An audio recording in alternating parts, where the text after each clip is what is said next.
To begin, remove the lug bolts and front rim from the vehicle.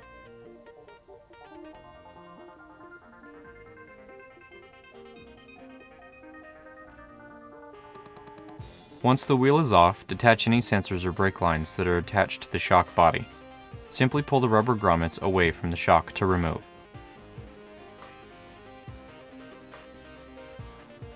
You will now remove the nut and bolt that holds the lower portion of the shock into the vehicle's pinch mount.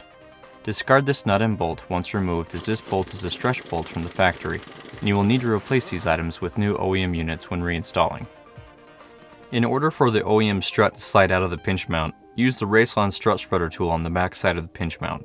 Place the tool vertically in the mount's opening, place a wrench on the end of the tool, and twist to open the mount. This will spread the mount far enough to allow the strut to slip loose. Now, under the hood, remove the upper shock piston nut that holds the shock to the silver top hat. The strut will become free once this nut is removed, and you're now able to pull the shock out of the wheel well. Using spring compressors, remove the spring tension on the OEM top mount. Remove the nut that holds the OEM bushing and bearing to the shock.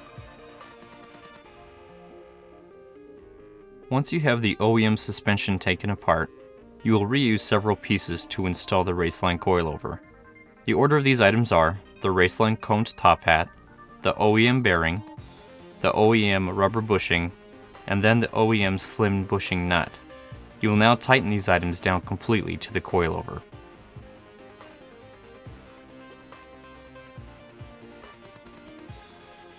Please note, do not use any kind of tool to handle the shock piston, as any blemish may cause the shock seal to break.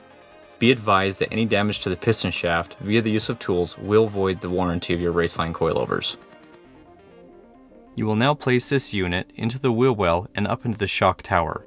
Again, under the hood, you will place the OEM silver top hat over the threading for the shock and tighten the supplied Raceland bolt onto the coilover.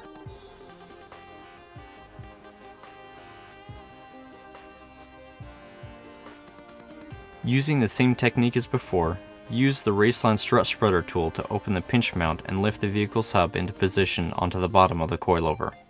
Remove the tool from the back side of the mount once the shock is fully seated into the mount. Install the new OEM stretch bolt and nut into the hub and tighten this nut to 45 foot-pounds. It will be very important to ensure this nut and bolt is tightened to spec to avoid any slipping from the strut when driving. Reclip any sensors that were detached from the shock body and reinstall the front wheel.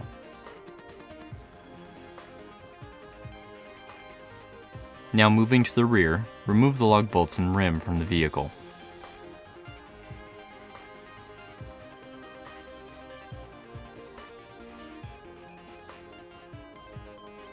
Remove the nut and bolt holding the rear shock lower bushing to the mount.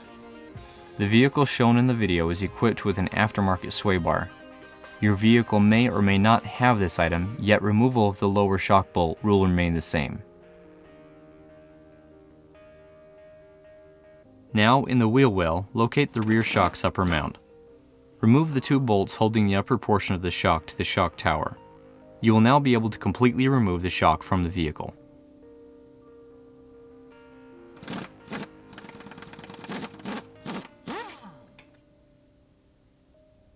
With the shock completely removed, you are now able to pull down on the vehicle's hub to relieve tension on the spring.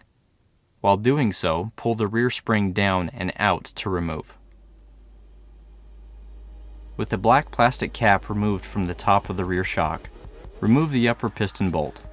This will allow you to completely remove the rear upper mount from your OEM suspension to be reused with the Raceland shock.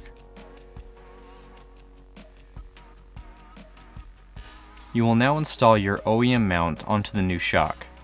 The OEM dust boot and dust cover will be reused with the new shock. The order to install these items will be the OEM dust cover and dust boot, the top mount washer supplied with the coilover kit, the OEM top mount, upper washer, and then the new coilover nut. Tighten this nut down completely to the shock. The Raceland spring perch will be installed onto the lower spring seat. The perch will be placed on the top side of the seat while the washer and bolt will be installed on the underside to hold the perch in place. Tighten this bolt until the perch is centered and secure.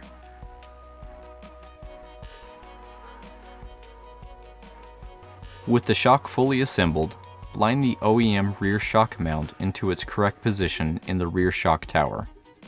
Reinstall the 2 mounting bolts that hold the shock mount to the body of the vehicle.